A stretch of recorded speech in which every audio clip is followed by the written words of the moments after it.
Hello. Hey. Hello, everyone. Hi. How's everyone doing? So far, so good. Thank you. Preparing for holidays. We have a special guest today on our Talking Back to Suicide, and I'd like to introduce him. This is warm welcome to Dr. Oleg Chernishev, and Dr. Oleg has an MD and a PhD and a whole bunch of letters after your name. FAAN, FAASM, FAHA. Could you say what those letters stand for? Yes. Well, it stands for 3 boards I took. I'm fellow of American Academy of Neurology, FAAN. Second one will be fellow of American Heart Association, they call it FAHA or FAHA. And third one is fellow of American Academy of Sleep Medicine. And I'm also working right now currently on addiction medicine degree. So have a lot of interests in sleep medicine, stroke, general neurology, neurocreativity, creatome itself. So Dr. Chernishev is in the Department of Neurology and Sleep Medicine at Louisiana State University Health in Shreveport, the chief of the division of LSU Health Sleep Medicine, the director of the Ochsner LSU Health Sleep Medicine Center, the director of the LSU Health Sleep Medicine Fellowship, the director of Global Sleep Medicine Program, and the director of the LSU Health Stroke Fellowship Program.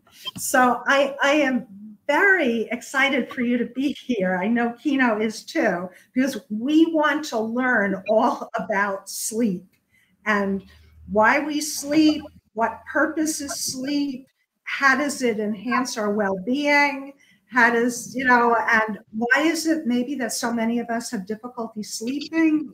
Why do we dream, et cetera, and what all that has to do with our mental health.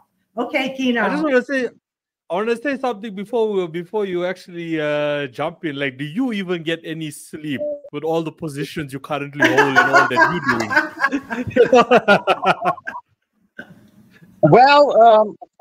Well, what I'm following, with. What are you doing to take of course, you're right. I'm wearing. Yes. That's what. Let me tell you. I have discovered the secret tool. Okay, and I'm going to share with you all of those tools while we go on step by step. So, in other words, you correctly acknowledge that I'm wearing a lot of hats, right? Administrative hats, research hats, clinical hats. And what helps me, and my secret is very simple. I am right now running, and I switched my life from 24/7 to 24/8 lifestyle, okay? Which means 8 hours of sleep, 8 hours of work, 8 hours of play. That's what I'm following every day, because I found out from my personal experience is brain-friendly lifestyle. 24/8 lifestyle. So encourage all Americans, all people on Earthians, to do the same thing, because we need to convert urgently all our operations from 24/7, 24/8 lifestyle. That's my answer to you. 24/8. So 8/8/8. 24/8 lifestyle. Yes. In other words, sleep 8, feel great. This is the best thing. This is a take-home message for everyone who listens. Even if they forget everything, we're going to talk about it. A 24/8 lifestyle, that's what they need to remember. That brain-friendly lifestyle, which will make your brain happy and improve your mood, right? And prevent suicidality, okay? Because sleep deprivation is a worst thing which can happen to human brain and bring human to the level of vulnerability that putting them on the edge of committing suicide. And I see that happens on a lot of examples, especially early stages of burnout syndrome, right? When we see professionals working 24/7, not sleeping, sleep deprived, it means that sleep deprivation is one of our worst enemies right now. And if you ask me specifically about that, we can touch base and talk about screening for sleep deprivation. But I have observed that on personal level, psychophysiological level, right? It's amazing that as neuroscientist and I would say cognitive neurologist or psychoneurologist and somnologist, I'm trying to analyze my own experiences with environmental factors, right? And analyze them in a way which will help our patients and human beings to improve their quality of life and specifically improve their mood and affect, right? That's what we want. We want our people be happy with what they're doing, have meaning in life, and specifically avoid of committing such thing as suicide, right? That's what we're talking about, right? This is the main thing, and there is direct correlation between chronic sleep deprivation and risk of suicide. It doubles risk. We have data in teenagers, we have data, observational data. Okay. What if 8 hours? If you have any questions, guys, go ahead. We can. Yeah, well, like what if 8 hours of sleep is not enough for someone out there who's extremely ambitious and has a lot on their plate, just like yourself, and unfortunately they can't afford to, sleep for full 8 hours because their responsibilities and obligations towards their career, their business, their growth, the legacy that they're building is just not enough. There's deadlines to be met. The world is moving at a faster pace each and every single day. Well, and I'm going to use myself as a typical example. Typical example? Well, I am typical example too.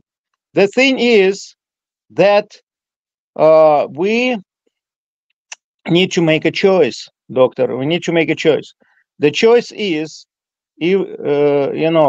what my life means to me, and how I'm going through that life. I'm going through a life happy or anxious, depressed, traumatized psychologically, right? And compromising on my sleep, right? In other words, I can give you a simple example. Like, if I give you right now $10 billion, right?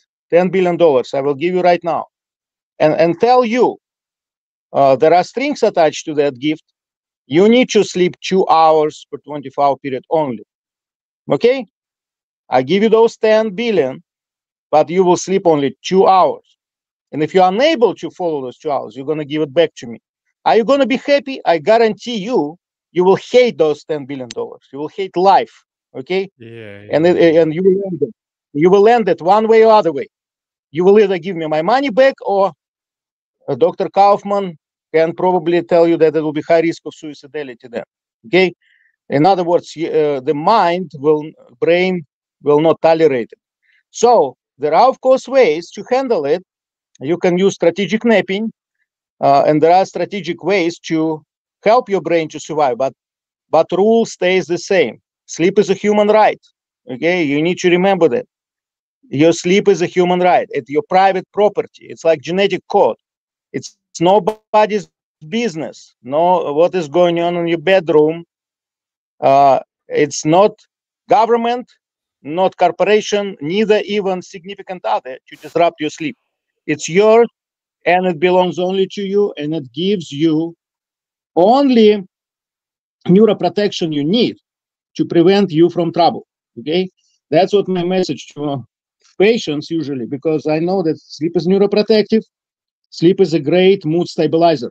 Okay, it's a natural mechanisms given us by evolution, or if you believe in God, by God, right? But what we know, if you go to neurobiological, neurophysiological basis, you will learn that there is a special system built in the brain, right? It's called glymphatic system. The lymphatic system is a system which works only when we sleep. Okay.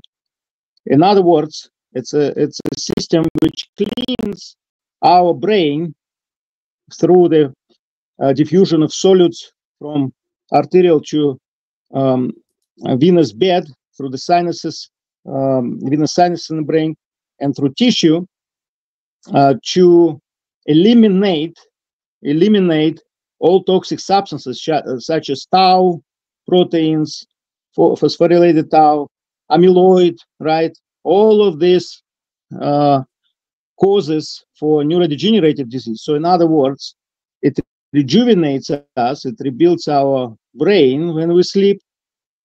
And think about it this way, Dr. Kino. Think about brain as a, I usually talk to teenagers, and that's what I tell them. So I say, you have a cell phone that show me. You see, so this is a microcomputer, right? Microcomputer. But you know what? In your head, you do have the supercomputer, biological supercomputer, right? And that biological supercomputer, like any other computer, needs to run software to clean the brain from viruses, malware, and other unwanted programs, right? Which disrupt our emotions, disrupt our perception of life, etc. So how we call that magic software?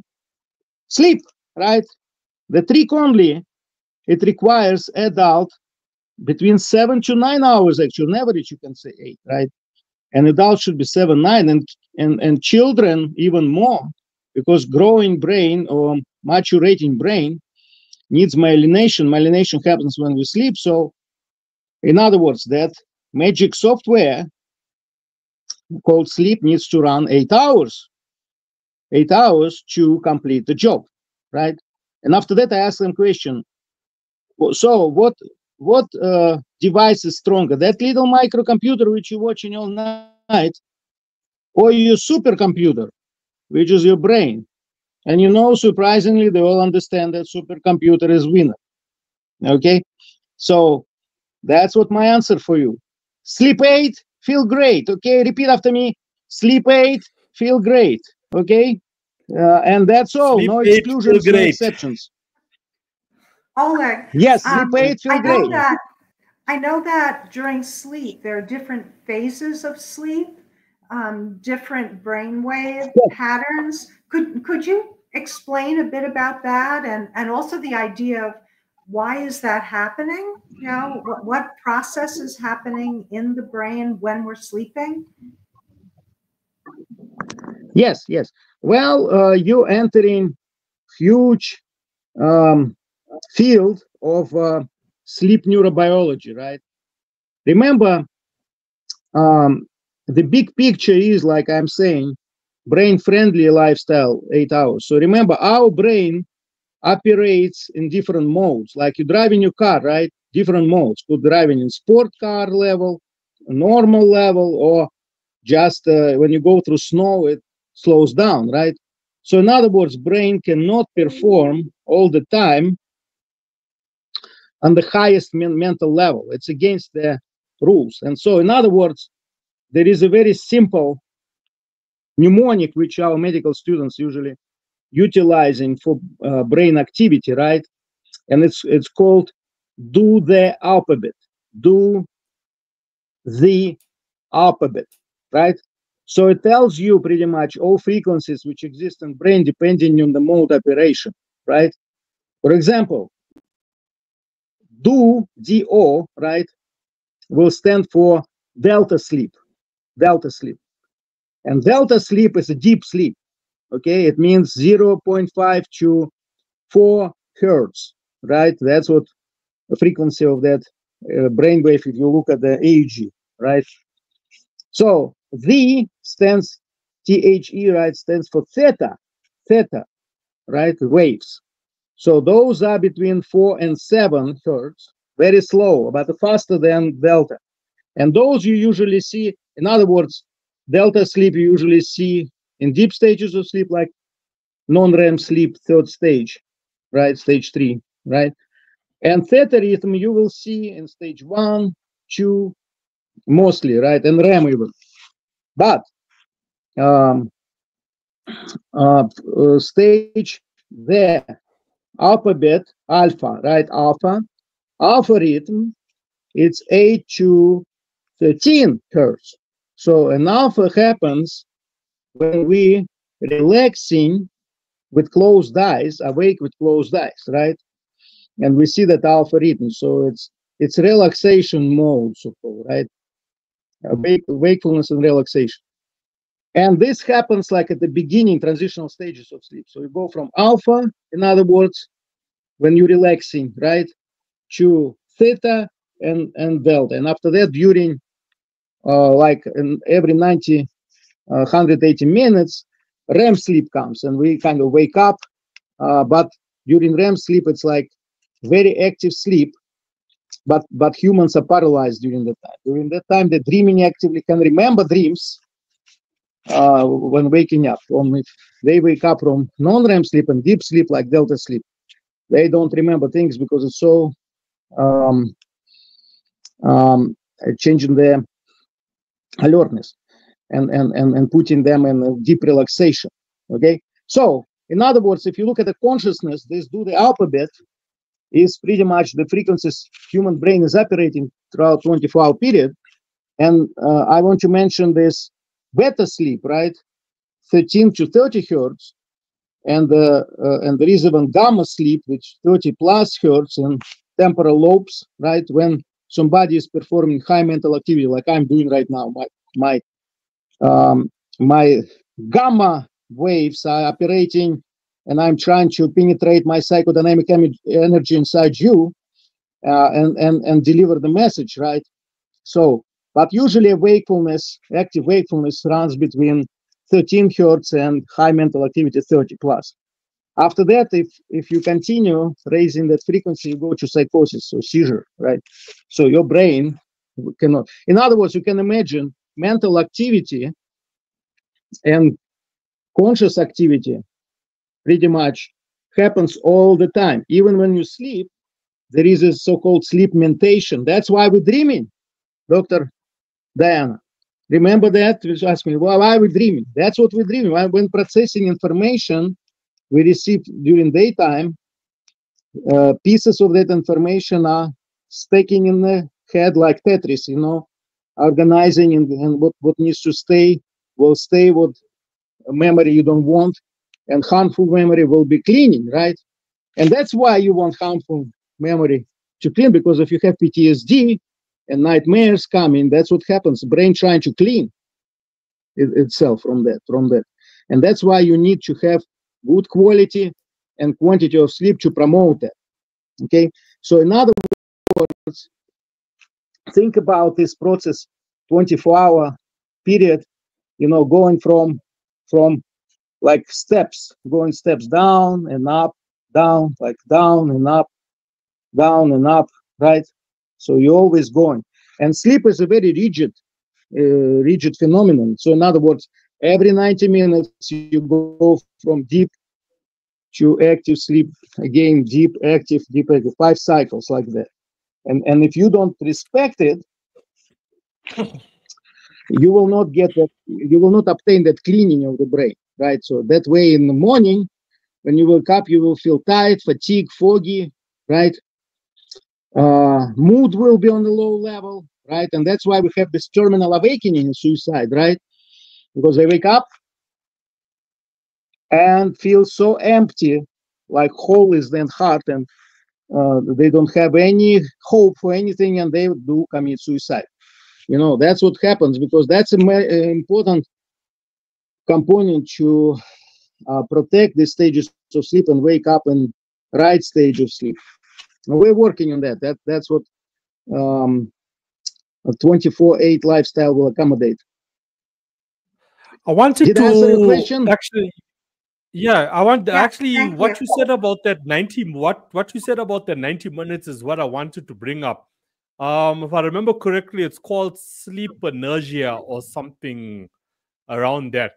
I came across it while watching a YouTube video. Like your brain resets every 90 minutes when you're sleeping. Yes. So if you do wake up within, if you do wake up within those 90 minutes, that is why you still feel so anxious about, the day ahead, and your mood is so bad throughout the day because you've woken up still in that sleep period. And the only way to actually like fully wake up is to jump into a cold shower. That's when your brain, that's right. You're absolutely correct. Think about awakens. It. Think about sleep inertia, like you in delta sleep, and you running 0.5 to 4 hertz, right, frequency. When your normal functioning should be like 1320, right? And you suddenly jumping out of that stage to 1340. So brain hardware not always able to accommodate. It takes sleep inertia. It means like encephalopathic confusional state when we wake up from deep stages of sleep, which lasts about 30 minutes, sometimes an hour. So in other words, brain trying to catch up with speed of operation. It's like computer, right? And that's exactly what happens if you wake up somebody from deep stages of sleep. But if you wake up somebody from REM sleep, they will wake up easy and remember the dream, because they already functioning. Brain is already functioning like wakefulness. Only two muscles are working: rapid eye movements, right? REM sleep, rapid eye movements, and diaphragm. Only two muscles are working. Rest of them paralyzed and relaxed, completely relaxed. But when you wake up from that stage of sleep, it's easy to wake up. You pretty much have the easiest that feeling of refreshment, right? That's a very good point. Very good point. Yeah. Diane, do you have any questions, or can I jump? I've got so many questions on the topic. So,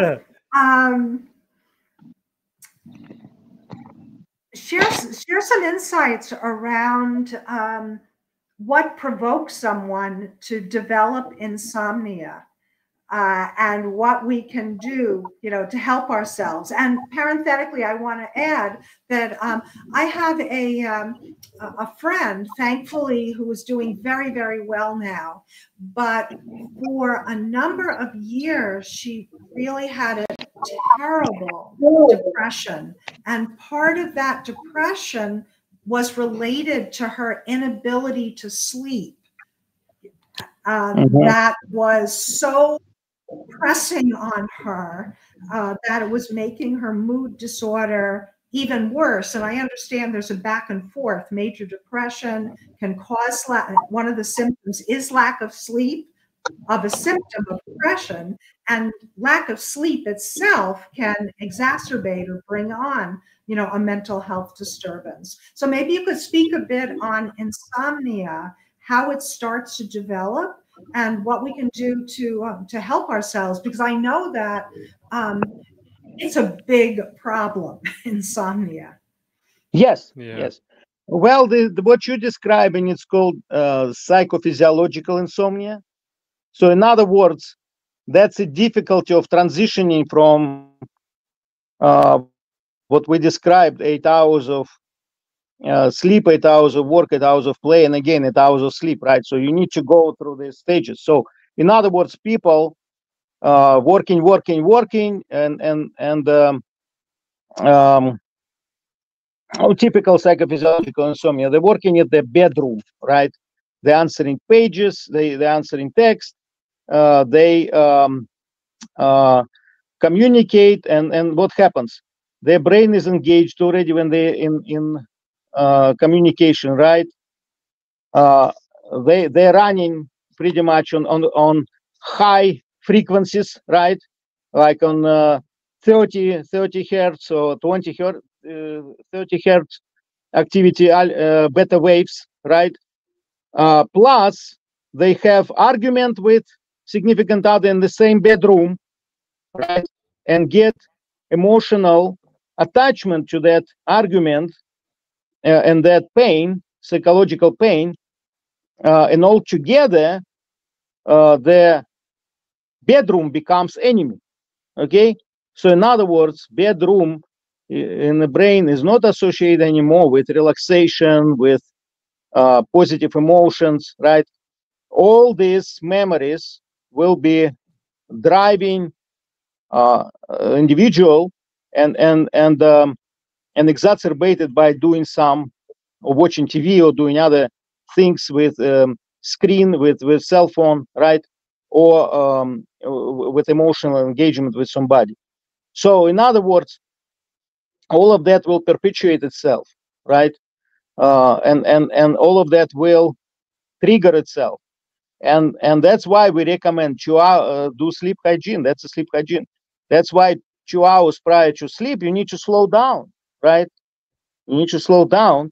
You need to avoid looking direct light from the screen, especially. Also avoid arguments, emotional engagement, not watching news, disturbing news, right? Things need to be coming to the slowing down, like your car, you go in fourth gear and you need to go to the first gear, right? Help your brain to make that transition to sleep. So that period transition of sleep usually compromised by people. People usually ignore it, right? People think they driving speed, 160 miles per hour, and suddenly they come to zero and fall asleep. It's impossible, right? Without circumstances. So it needs to happen slowly, great. That's what I'm calling it, brain-friendly lifestyle. Brain-friendly lifestyle. You slowly, you kind of cruise, you navigate through you help your brain to slow down when it needs to slow down, right? And you enhance the speed when you need to enhance the speed. When you woke up, it's your maximum performance, and you can, for 5 hours at least, it's actually not 8 hours, but 5 hours, you can assume high mental activity, but not always on the same level. You need to still, after every 20 minutes, you need to slow down kind of and step back and go forward. So you cannot only do it all the time. Otherwise, your brain will become psychotic. So in other words, that's a art of human existence to manage that operation and help be friends with your brain. Don't squeeze everything out of that when you don't need it, right? Because brain needs very careful handling, right? And that's what happened with insomnia. Of course, there are secondary insomnias due to psychiatric conditions, let's say PTSD, attention deficit hyperactivity, right? Autism, those things, or can be due to psychiatric neurological conditions, epilepsy, Alzheimer, and other things, right? And medical conditions like chronic pain can cause insomnia, or problem with breathing like in COPD, even common cold when you coughing, when you, in other words, frequent urination. All of these things can be acting as a sleep disrupting forces. But if you look at psychophysiological chronic insomnia, trigger usually comes, like I said, emotional trigger plus inadequate sleep hygiene, we call it. And it all together, if you disrespect your brain, you start you start pretty much perpetuating that. Sometimes a person might turn to alcohol thinking that that's going to take the edge off and help them to sleep. Not a good idea, but what do you know as a sleep MD about the use of alcohol in terms of sleep? Or sleep medication. Alcohol, sleep medication. Yeah. Yeah, that's very common, very common. Alcohol, nicotine, right? Coffee, caffeinated beverages, all that can affect sleep. And plus any prescribed medication can affect sleep, like stimulants for example, or antidepressive medications can affect sleep. Some of them are more activating, some more hypnotic. So right? if somebody came to you, Oleg's saying, I'm using alcohol, to sleep, what would your advice be to them? Well, my advice will be do not do it, okay? And there is a specific reason for that, because we know, again, neurophysiology, neurobiology, pharmacology.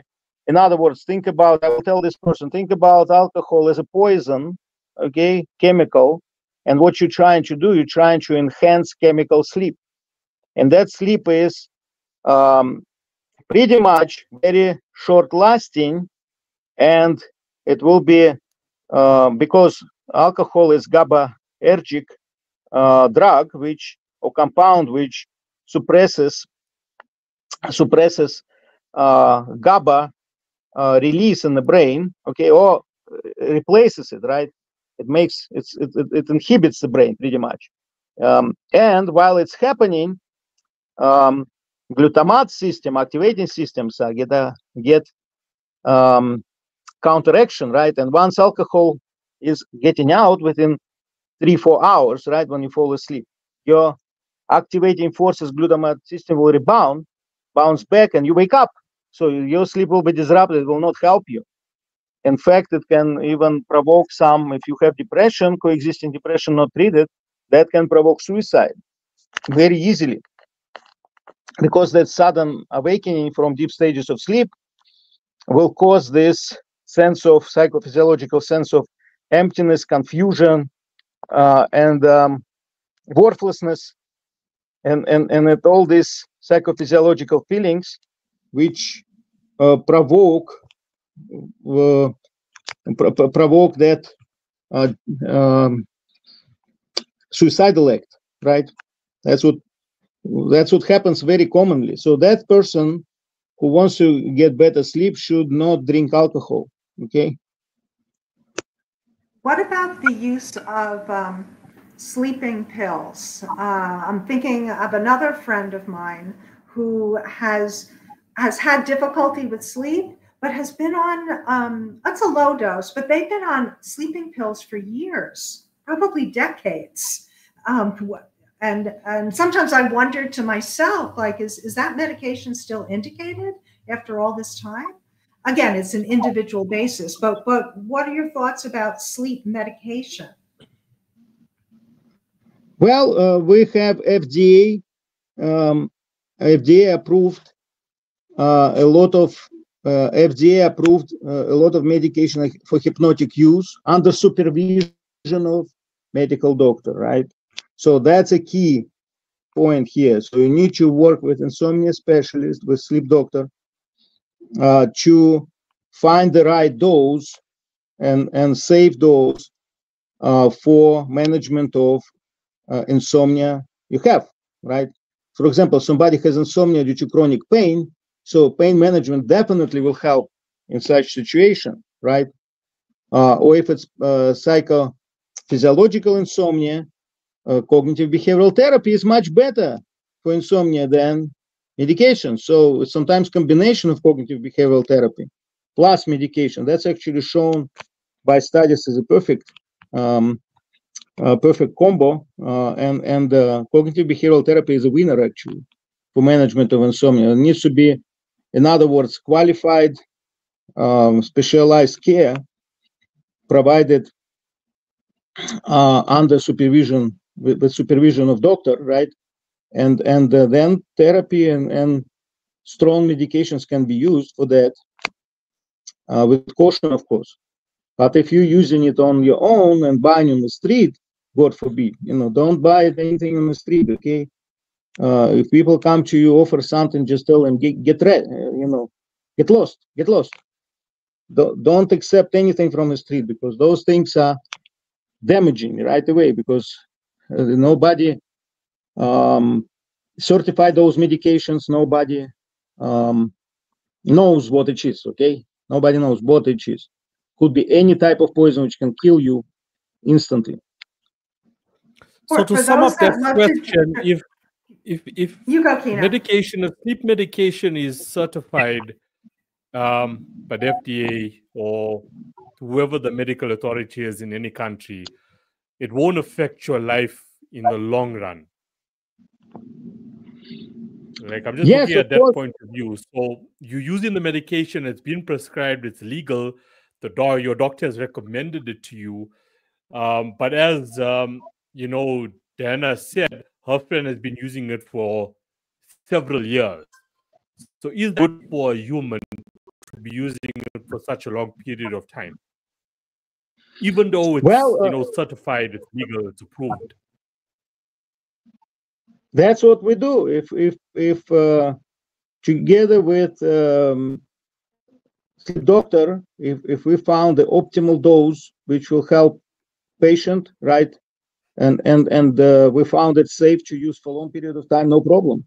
We can manage that condition successfully and try different approaches. There are a lot of opportunities to get it treated even without medication, right? But if chronic use of some medications, like some people, we have patients using small doses of melatonin as a hypnotic, and those are very, pretty safe medication, but you need to also monitor dosages and be careful not to go more than 10 milligram, no more than 10 milligram. It's pretty straightforward, let's put it in this way. So in other words, find good doctor, a specialist, and work with specialist, and the specialist will lead you through. For those that love to drink coffee, and I'm one of them, what is the latest time of the day to have a caffeinated beverage, whether that's coffee, tea, a soft drink? Or some people are drinking high energy drinks. What's the latest in the day that you can drink something like that? Well, we obviously some beverages people drink for joy, for taste, for energy, right? And if you looking at caffeinated beverages, you know that caffeine usually stays in the system for 6 hours, right? So in other words, for 6 hours prior your sleep onset time, probably a good idea to have your last coffee, right? So in other words, in the morning, yes, and maybe English way 5 p.m., right? Tea time, 5 p.m. That's all I can say, and nothing beyond that. Okay. So we have already traditions established, right? When people kind of have this beverages introduced to their lives, and they know what they're doing. So in other words, I would say no later than 5 p.m. No later than 5 p.m. No later than 5. Can you say something, Oleg, about anxiety and how that can impact sleep? And I know for myself, there are times when I go to bed and then suddenly I feel anxious. I feel revved up. And it gets to be a little hard to fall asleep. Mm-hmm. And it's not related to coffee or something else.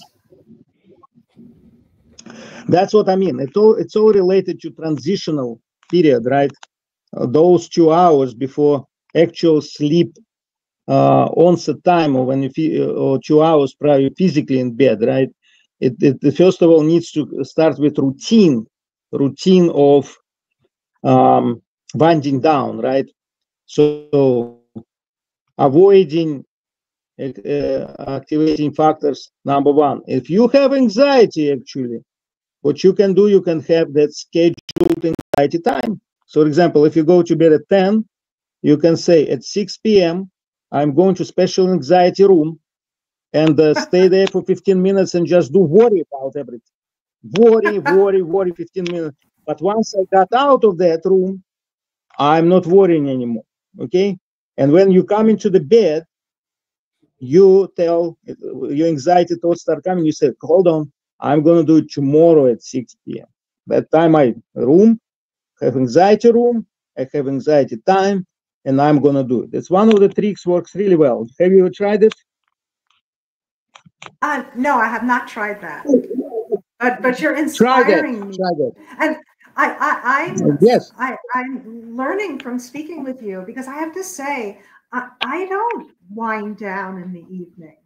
And I find sometimes when I might have trouble sleeping, that I feel like I'm revving up instead of winding down. I start feeling like I have to be more active, not less active. So I'm going to follow. Well, it's a natural. Yeah, if you look at the process S and process C, which are two process model of sleep and wake, you will find out that, like if you on average go to bed at 10, so your siesta, your hibernation zone, because start around 10. So and your hibernation zone will last for 8 hours until about 7 a.m. But when you wake up, you come to active zone, and that active zone lasts between 7 a.m. to 1 p.m. and 1 p.m. to 4 p.m. you enter in siesta zone, which means activating reticular formation in the brain, alerting system is not supporting brain. So everybody in early afternoon are very sleepy, okay, until 5 p.m., right? And after that stage comes of forbidden zone, like between 6 and 9, there is so-called forbidden zone when brain gives us like rebound of wakefulness. So people are awake. And here you need to kind of understand that it's kind of tricky thing. So in other words, you need to stay awake and maybe engaged, but around 8 p.m. you need to help yourself slow down, okay? Help to kind of start pressing the brake, okay? Start pressing the brake, slowing down, to come to the 10 p.m. period with already waveforms in the brain which are ready to initiate sleep onset, right? That's kind of the way I can put it for you. So in other words, process S, process C, those are biological processes in the brain which communicate. And actually, I encourage you to go and download Rhythma Wheel from empoweredsleepapnea.com website. Dr. McCarthy developed a wonderful tool when people can learn circadian fluctuations in the alertness, right? That's actually very easy to learn. You just need to, and it's for free. You can just download it and learn yourself. It's a very cool things which we promote also on usleepamerica.org when we're fighting for sleep as a human right, like I said, and our message to people you already heard: sleep 8, feel great. Another one, love sleep like you love yourself, right? Love sleep like you love yourself. That's what it is. And I'm trying to tell you that, speaking of suicide, for example, I read somewhere that saying that only bridge between despair and hope is a good night's sleep. Okay? The only bridge between despair and hope is a good night's sleep. So sleep is actually neuroprotective, mood stabilizing factor which needs to be respected in the prevention of suicide. It needs to be followed. It needs to be obeyed. Okay? And if you help your brain to operate in brain friendly environment, right? Because you consciously control your behavior, right? So you need to be aware that if you have supercomputer in your head, you need to respect it. Okay, you cannot put it in the limit. Once you start putting in the limit, you start developing depression, anxiety, and other things which can be easily exacerbated by sleep deprivation, and it will be causing also burnout syndrome and all of that. So brain is a very a very unique and tender substance, right? Organ needs to be protected as well, right?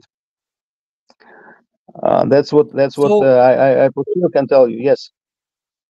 So just like how Dan mentioned coffee, like when you should cut off with coffee, I also read once that the same applies with food. You shouldn't eat at like 2-3 hours before you actually go into sleep, because that can also like affect your sleep. That's true. That's true. And yes, it's true. So in other words, food, mainly we're talking about reflux disease, about heartburn and all of those things. So heartburn itself can disrupt sleep, right? And to avoid that, and you need to let your digestive system to pass all that food beyond stomach, right? So that way, you're not having that reflux disease. That's mostly what happen. Also, other trick we can advise to our listeners and viewers: sleep on the left side. Okay, when you sleep on the left side, there is reduction in reflux disease, risk of reflux disease. So sleeping on the left side and sleeping on sides actually it's good, and also an elevated head of the bed, about 30 degree. Okay, so those things can be easily done and prevent a lot of trouble. So as you see, there are a lot of Zeitgebers, we call them, time givers, Zeitgebers. So there is a word for that in circadian sleep medicine. In other words, your body learns from childhood, when you grow up and living in specific environment, cultural environment, your body learns those important rules, right? And food intake is one of the Zeitgebers. So when we expect certain things happen at a certain time of the day, right? Yeah, and that also important. Yes, it's also important. For example, we talked about 5 p.m. tea, but if you talk about English supper, probably not good idea. Not good idea. Okay. Maybe I would say that latest food intake should be around 7 p.m. But not 9 p.m. Right? So because they do, I think, how they do. Well, little snacks are okay. Little snacks. You can get your milk.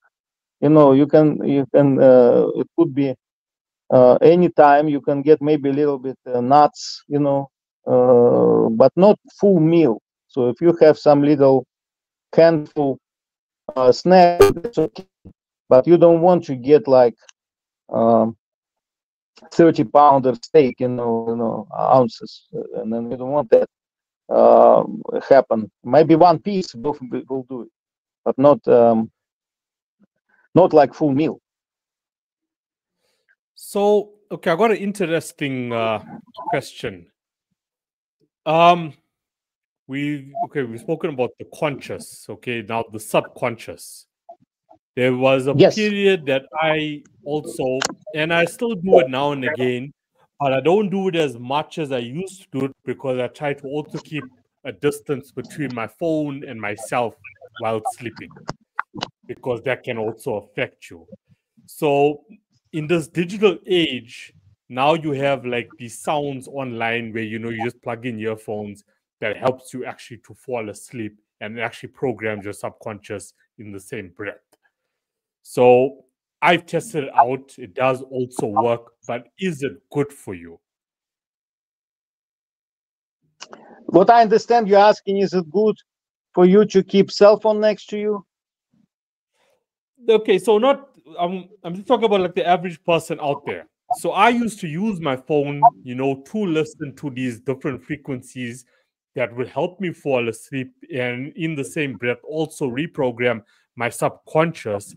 But then I decided that, look, I now need to keep like a distance from my phone.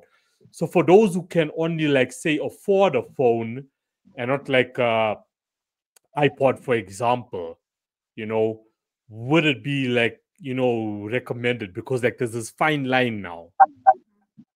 You know, the frequencies do help. Oral tones, like a tonal frequency that you listen to that is sent to like help your brain waves. Yeah. Yes. Yeah. Well, it helps you. I obviously, as a founder of Creatome Neurosciences, I'm actually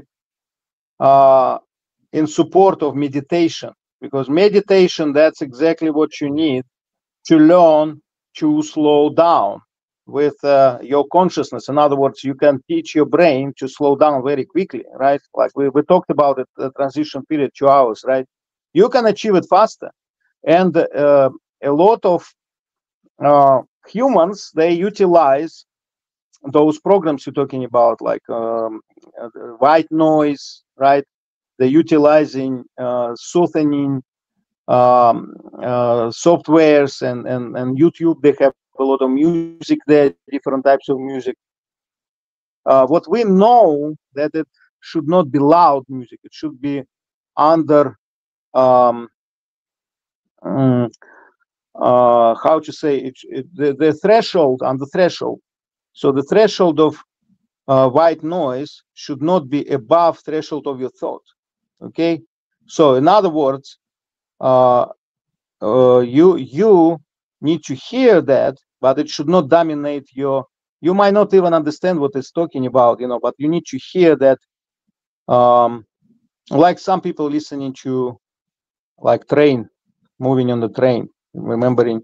Because if you actually, and what it does, if you ever been on the train and slept there, it has this rocking noises and rocking vibrations, right? That make you like you're sleeping in the crib, right? You know, like crib, moving crib. So in other words, it brings those memories and deepens your sleep, right? Some people like to listen to the sound of birds, right? It's totally okay. You can choose anything, whatever is associated with your tradition, culture, but make sure it's sub-threshold level. Okay, so it just gives you minimum. Because remember, audio signal is the most sensitive for the human brain.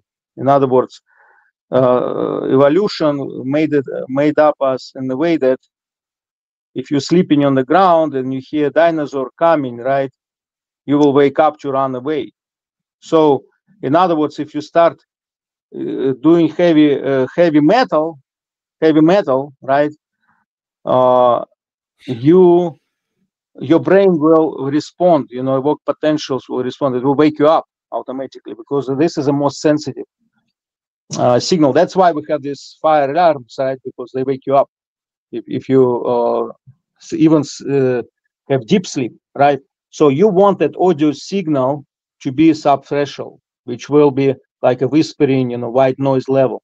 So it will be soothing you rather than waking, right? That's why I don't recommend my patients watching TV, because they say, oh, TV is calming me. But yes, you might watch the program, but after that advertisement pops up. And advertisement has a high frequency pinch, will wake you up, and it disrupts sleep pretty much. So I recommend them to put TV on timer, right? Within an hour when you fall asleep, it stops, right? So nothing is waking you up, but it helps you to kind of fall asleep. It's some sort of sleep association component of behavioral therapy, breath behavioral therapy. So we use it in kids, and it's totally okay. It helps if something helps you meditate and slow down. Engage in your imagination is a building block of creativity. You will be slowly, and after you reach those frequencies, remember alpha frequency, right? When you with closed eyes lying down in the bed between 8 to 14, start from 13, going down, 8, and once you start dropping frequency of your brain to 8, 7, 6, you sleepy. Right? So in other words, you need to kind of help yourself, like picture it as a breaking, how I can break my, slow my mind, so-called, right, and slow down a little bit consciously. That's an art, okay? And that's what we need to teach our kids from childhood, how to control that, how to use, you can use breathing, right? You can use other things. Some people, depending on technique, they use different ways of doing that, right? Oleg, could you say something about chronic fatigue in the daytime?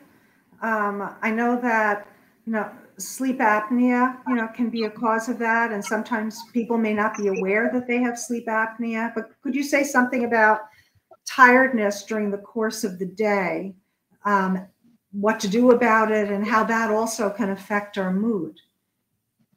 Oh, yes, it's a very, very critical question. Thank you for asking that question. So, in other words, when patients come to me, they have two types of complaints. Okay, one type of complaint is excessive daytime sleepiness, fatigue, right? And difficulty falling or staying asleep. So it could be, these are usually tops, right? Plus everything else, snoring, quitting, breathing, sleepwalking, talking, jumping, eating. It could be everything associated with a seizure during sleep. So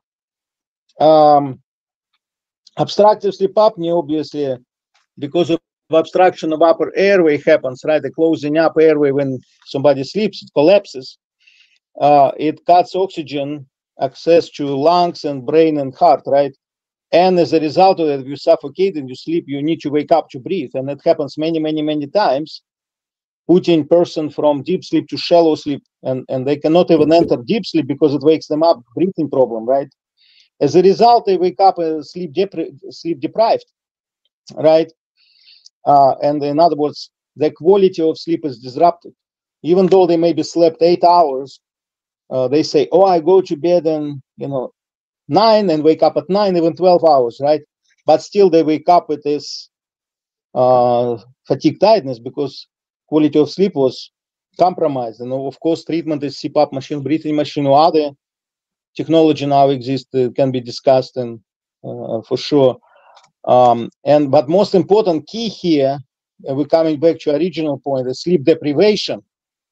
So sleep deprivation can come from disrupting quantity of sleep, right?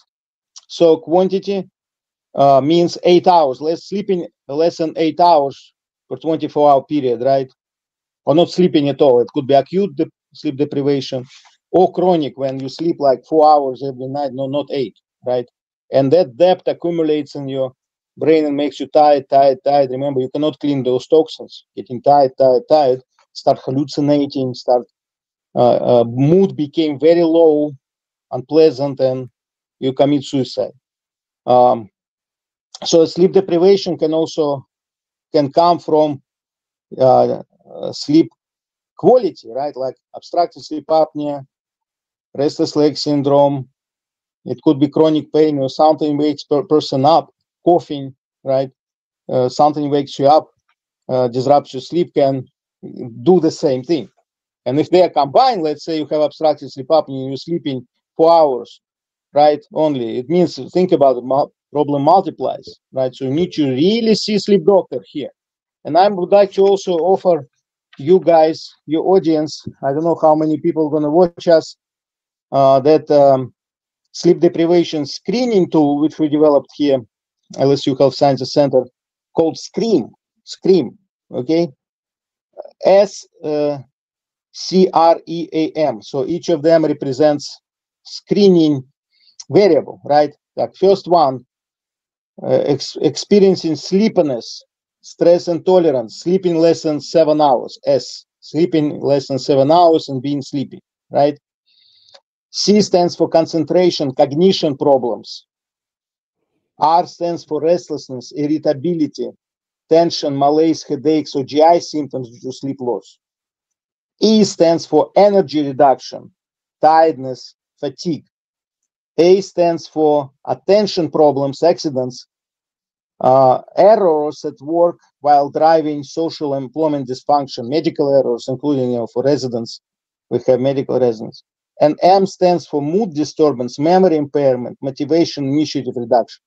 So in other words, if you feel any of those and you feel like you want to scream, it means you need to go take a nap. Okay, so because this is only, remember, sleep the only bridge between despair and hope. Okay, so to prevent suicide, you need to take a nap. Okay, take a nap before you do anything. Hold on and take a nap.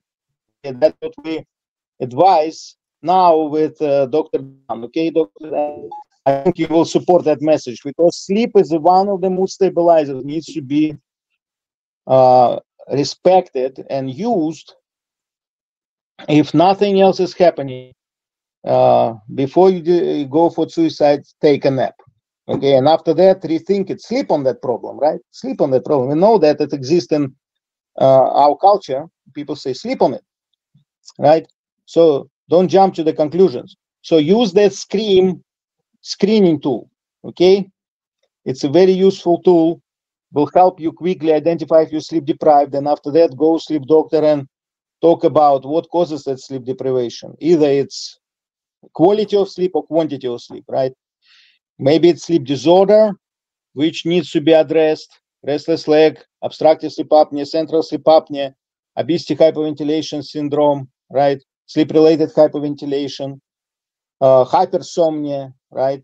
Narcolepsy with cataplexy, narcolepsy without cataplexy, idiopathic hypersomnia, right? Restless leg syndrome, periodically movement disorder, right? Could be parasomnias, REM-related parasomnias, non-REM-related parasomnias, nightmares, night terrors, right? All of these things, or sleepwalking or REM sleep behavior disorder. So there are a lot of things which can be addressed and fixed with your good sleep doctor. Okay, so that's what we on our sleep medicine side doing here. Are you saying, or I'm thinking you're saying, but tell me if I'm correct, that a person could actually have a sleep difficulty and they're not aware that they're having a sleep problem that's affecting their mood or other functions in their life? Is that true? A person could actually have a sleep problem but not even realize it, or not give it the significance that it ought to have?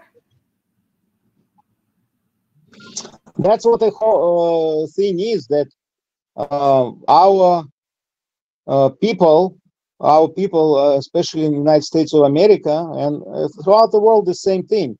I mean, in the United States of America, 80% of our population never been talked about sleep, like in the clinical encounter, right?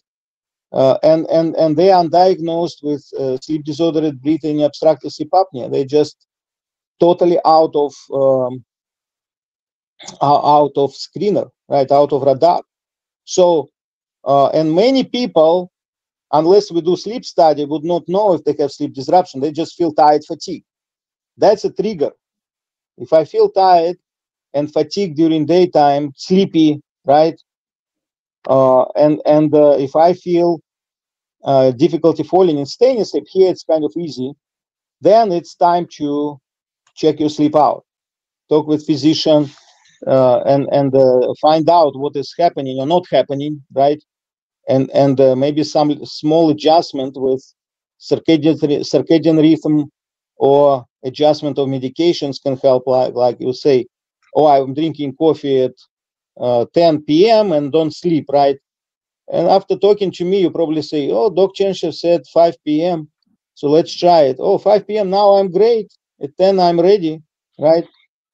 And that's what we want to do. Education, education, education. Yes. And you will be amazed, those simple things, how they change human life easily. That's why I'm coming back to that. We're fighting for sleep as a human right, because we want sleep being incorporated in the Constitution of the United States is a freedom of protected sleep for all, like freedom of protected speech. Same thing, it's a physiological right. Freedom of protected sleep, it's physiological right. Needs to be protected because that will bring down statistics of a lot of mental conditions and suicide and also car accidents. And in other words, if humans are aware of this and they actively know how to manage it, they would be able, in other words, behavior environment will become safer because people will know that I'm sleepy, I should not drive, and I might get in car accident and it's very high risk. That's what happens, all the time because people are forced to compromise on sleep, and once they develop sleep debt, at certain point they fall asleep during debate on the stage. That's not good. That's not good. Okay, we need to make sure we witness that every day, right? We just lost election to one of the party lost election, other one gained because one person was using CPAP, other one was not using CPAP, right? And that's my theory. It's my personal opinion. Okay, I don't know what it's true or not, but this happens to all our politicians. If politician is sleep deprived, judgment is affected. What they're gonna do? They're gonna make mistake, and that mistake will cost some nation, some people life somewhere, right? So it's all serious business because we're social creatures. We have to be aware in our network of humans, all these things connected. All right. Any other questions? Because I have to attend some meetings, other meetings. Oh, sure. What would you say to either an adult or a teenager when they're saying, well, I guess it's fear of missing out, right? But I can't let go of my cell phone. Would you just say, but you must put it in another room? Put it in the drawer? Well, it depends. Yeah, ideally, that's what we want. But if your cell phone can provide that white noise for you, right, and all other things, you can keep it, make it friend, right? Put it on white noise, put it down. That way you're not looking at that directly and it's making you play an important role for you then. But if you feel that, you don't need any white noise, just darkness and quiet, that's totally fine. We just need to make sure that there is adaptability to that, and consistency with usage of those things. I love your description so often about the car, and I've had a title of a book for such a long time. It's called A Driver's Guide to Living. And in terms, right, the metaphor of the car, but the reality of the car, like driving the car, putting fuel in the car, paying attention to the signals, other people in the road. And now there's another chapter in terms of incorporating about sleep, right? And pumping on the brake and slowing down. So I might be talking to you about, and I thought of this book, A Driver's Guide to Living, that it could be given to teenagers when they're taking driver's ed.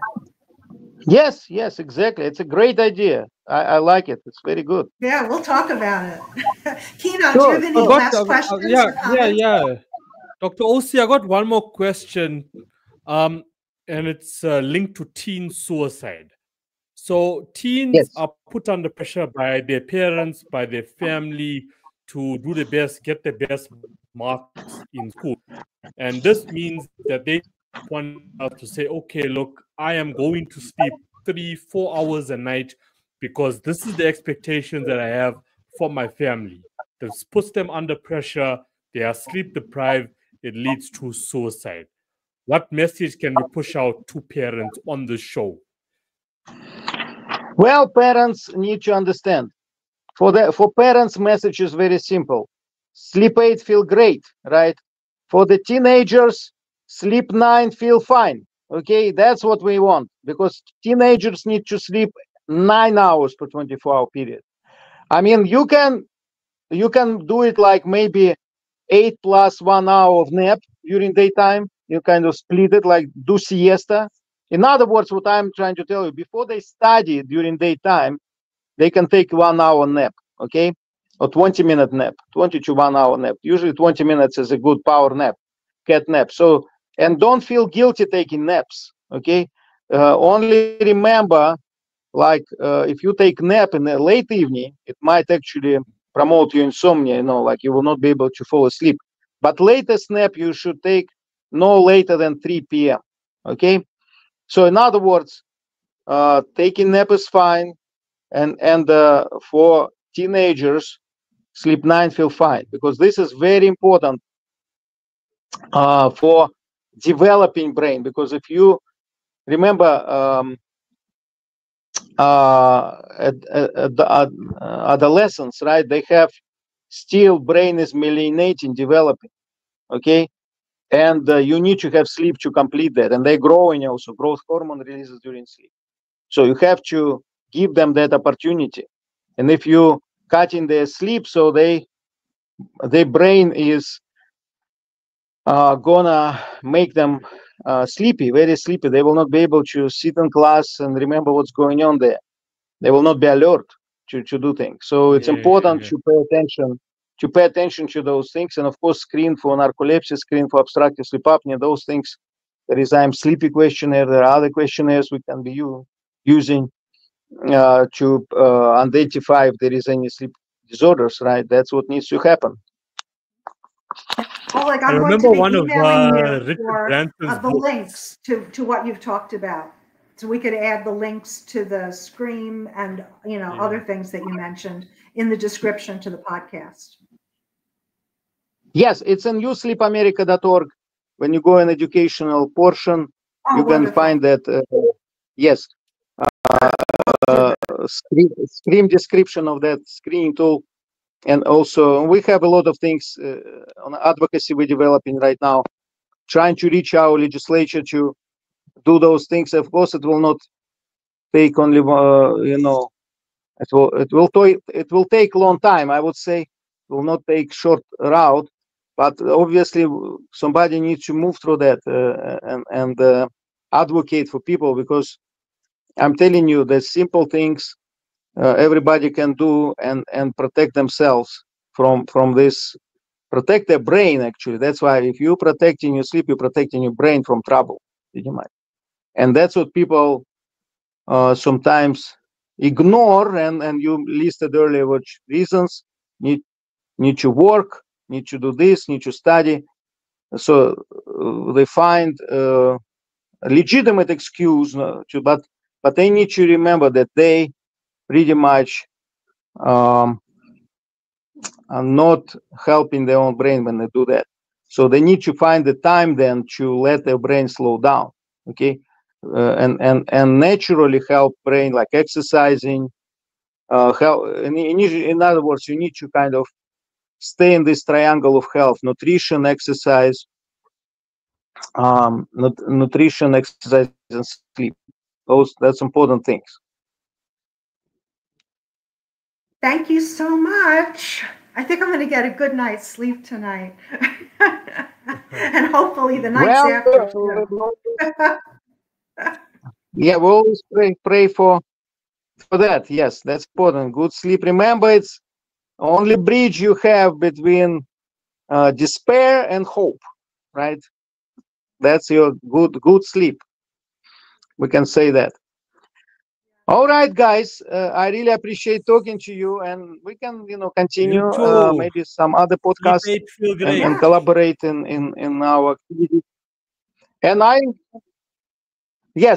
encourage you to also communicate with Dr.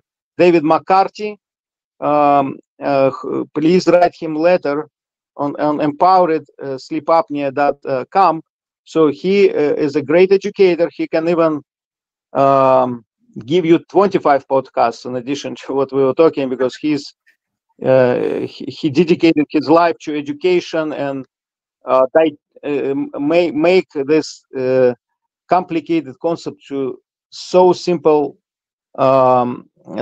digested pieces that everyone can understand it very easily. So he's a great educative teacher. So invite him, and you can tell him that I talked to him actually already about you guys. So you just need to communicate and see what he can do for you. So much. Okay. Yeah, thanks. Bye, Appreciate everybody. that. OC. All right. Well, thank you. Yes. OC. Yes. Oh, let's put you back. Let's put you back. OC. Peace out. All right. Yes. Right. Yes. Bye. Yes.